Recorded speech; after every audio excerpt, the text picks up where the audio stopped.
welcome back to my channel. Now when it comes to applying to law at university, one of the things that you might need to do is to complete a law admissions test, and there are two particular types that you need to be aware about. There is the National Admissions Test for Law, otherwise known as LNAT, and then there's the Cambridge Law Test, otherwise known as CLT. Now I had to complete both of these. I had to complete the LNAT when I was applying to Durham University, and then I had to complete the Cambridge Law Test when I applied to Cambridge.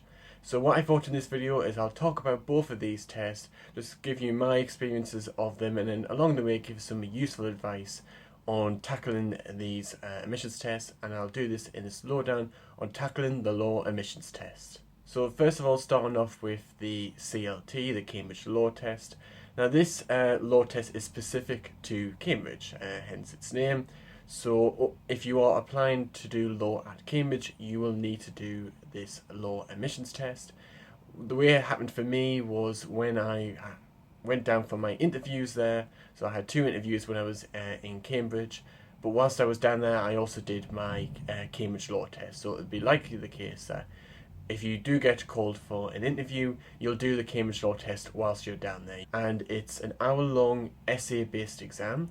And for me, and it'll be the same for you no doubt, is that they'll give you a choice of 3 questions, and you pick one of those questions. And it'll be an essay-based question, and then you'll have an hour to answer it. In terms of my advice, starting off with preparation, the first point to note is that you do not need to know anything legal-wise. You don't need to have any understanding of law necessarily. You do not need to quickly go away and pick up all the textbooks you can find and read everything you need to know about law.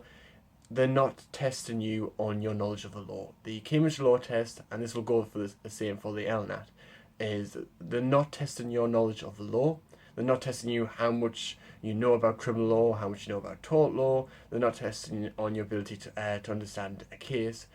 The purpose of the Cambridge Law Test is was a couple of purposes, and the main purpose is to see how you write, and it's seeing how you argue and put your points across. So giving you an essay-based question allows whoever's going to mark your response to see how you respond to an essay-based question, how you put your arguments forward, how you reason your arguments, the detail that you go into them, how you structure your response. So it's testing your writing skills, it's testing your skills of arguing. So it's not about what you know, it's about how you present your arguments and how you write in response to the essay-based question.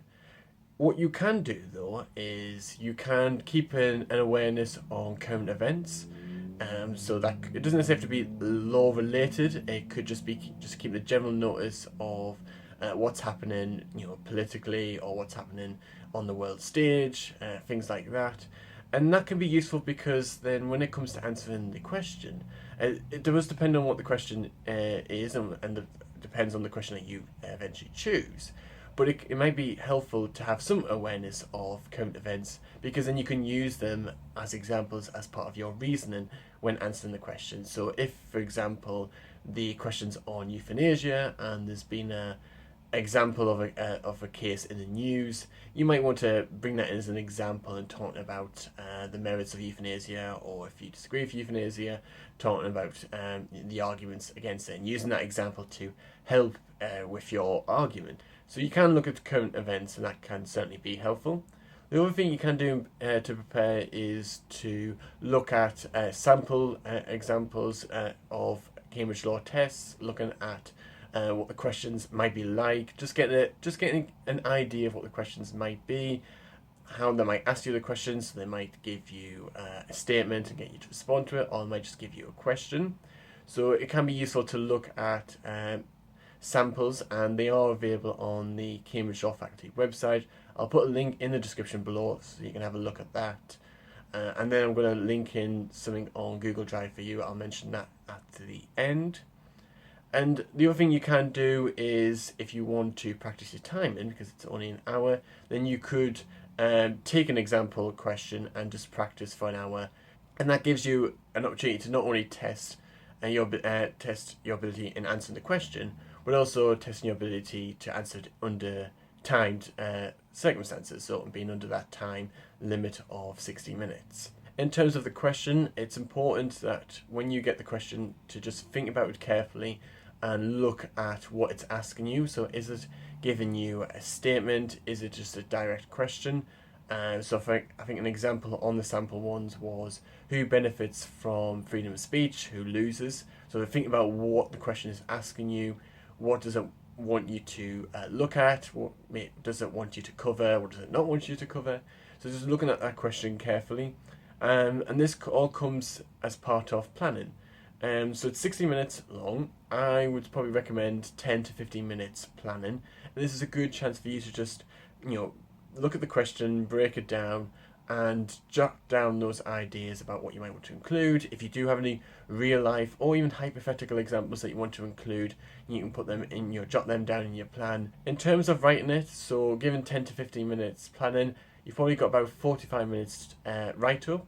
But you want to probably give yourself 5 minutes at the end to just check any spelling, just make sure you got everything that you want in it, things like that.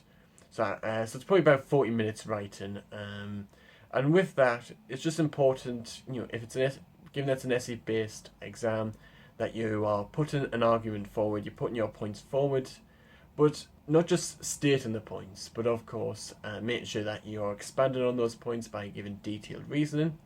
So if it's asking about freedom of speech, you're not just saying, I think freedom of speech is important, because you are then explaining it in detail, using real life or using hypothetical examples even to explain your point. And that just helps to give detail and weight to the points that you are given. And it's also important to think about, you want to consider the other side of the argument. You want to make sure that you are having that balanced argument.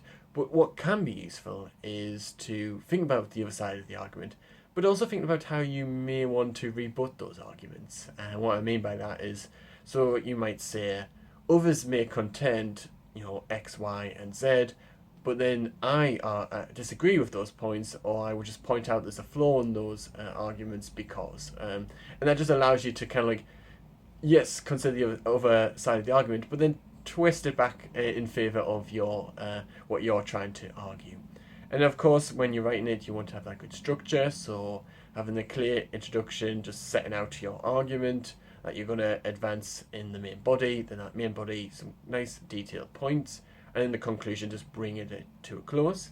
And then finally, a bit of advice on the CLT is that just don't worry. I know it seems quite daunting to have to go down when you're already going down for an interview, to then be asked to do a law admissions test, and you think, I don't need this now, I'm worrying about interviews. Just don't worry about it. Just take your time with the Cambridge Law test. Just take your time planning it, take your time writing it, and just remember that the Cambridge Law test is just only one part of the application process, alongside your personal statement, the exam results that you might have got for AS or equivalent, your interviews and how they go. It's only the Cambridge Law test is only one part of the application process. So yes, you might not do as well on the CLT, but that doesn't mean that's it. The game is over. Far from it, because everything is considered as a whole. These are just pieces of the jigsaw puzzle that will be brought together, and whoever's assessing your application process will consider things as a whole.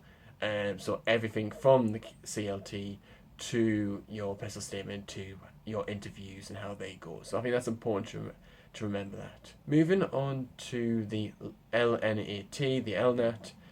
This is open for more universities, and what I mean by that is the list that you see here is the list of universities that do the LNAT, and obviously it's much more. It's the more general admissions test that's used by universities, because as I mentioned, the CLT is Cambridge specific. And there's some key differences with the LNAT. So first of all, it's much longer in terms of how long the test is. It's 135 minutes long. Section 1 is it's a multiple choice based set of questions, so you'll be given around about 12 passages in total, and for each one there'll be about 3 or 4 questions, multiple choice questions for you to respond to. It's not about your knowledge of the law, it's about how you respond to those passages and the questions in relation to those passages. One useful thing to do is to look at previous examples sample tests, things like that. One thing that I did have in my library at sixth form was a copy of the like an LNAT sample book, and it had like a series of different questions that I could have a look at, multiple choice and essay questions.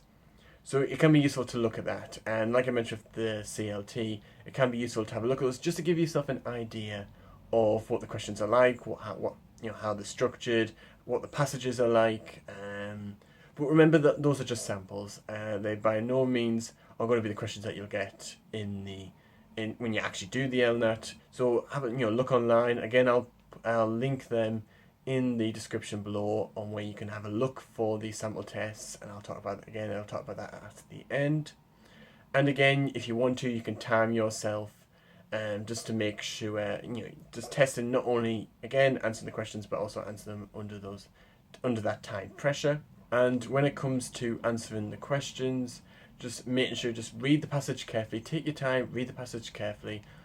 Just think, just look at what the passage is about, what is it covering, and then when you get the questions, so for example, the question might say, what does the writer mean when he uses the word conservative? So you're looking back through the passage, carefully looking through the passage, and determining, in light of what the question's asking you, what the passage is trying to say, and then when as you're answering those questions, just reading those questions carefully, thinking about what it's asking you, and then looking back at the passage, like I said, to then help you answer those questions. And obviously, like I mentioned with the CLT, don't worry. One thing that you've got with the LNAT is for section 1, the multiple choice based questions. You can go back and check your answers. You can go back and correct them. The only time you can't go back and correct them is when you move on to the essay-based question. As soon as you move on to section 2, the essay-based question, then you can't go back and look at section 1. But until you do that, so if you're on question, let's say 15, and you think, oh, I might have answered question 10 wrong, you can go back. The second part, in terms of the essay-based question, my advice is similar to the CLT. Now, you haven't got as long for the essay-based question for the LNAT compared to the CLT. CLT is 60 minutes, LNAT is less. But again, it's still important, first of all, to plan and just to make sure you're putting your ideas down, thinking about the arguments that you might want to put forward, thinking about the other side of the arguments, and just jotting those ideas down and jotting some examples that you might want to include. And then in terms of writing the LNAT essay, you need to also be thinking about having that, again, structured response, so the introduction, main body, conclusion. And again, like I mentioned with the CLT, in making sure that you do go into details, so you're not just stating points, that you give in detail. Again, at the end, making sure that you give yourself time to just check spelling and grammar, things like that, and just making sure you got everything that you want in it. And again, just don't worry, because it's a lot, and given that's 135 minutes long, you're probably going to be very tired by the end of the exam, and that's just natural. But just remember just to do your best, and just remember that the LNAT, again, is just one part of the application process, alongside if your university requires you to do interviews, your personal statement, etc. And just remember that it'll be considered as a whole. So the LNAT is just, again, one piece of the jigsaw puzzle. So I hope this advice on the CLT and the LNAT has been helpful. If there's anything that I've said that you're not fully clear about, or you were a bit confused about, just put them in. Just put anything in the comment section below, asking me just to clarify things, and I'll happily answer those questions. I just want to note thanks to Bookman Thompson, who suggested this video. If you have any other ideas for videos that you want me to do, again, put them in the comment section below, and I'll be happy to see if I can get some kind of video done for them at some point. Like I mentioned a couple of times in this video, what I'm going to do is create a Google Drive folder, and that will have sample test and a marking criteria for both the CLT and for the LNAT. And I'll also put in the description websites, some appropriate websites to help with the CLT and the LNAT, just for you to have a look at, and I do example questions, or just to see what the questions are like. I will do that for you. So I do hope this video has been helpful. If you've enjoyed this video, if you found this video helpful, do give this video a like and subscribe to my channel. Follow me on Facebook and Instagram as well. Hit that notification bell to keep up to date so you know when those videos are being released. And then, share the video, let other people know about it. If you've got the LNAT, CLT coming up, good luck with them. And if you need any help, put questions in the comment section below, and I'll see you all in the next video.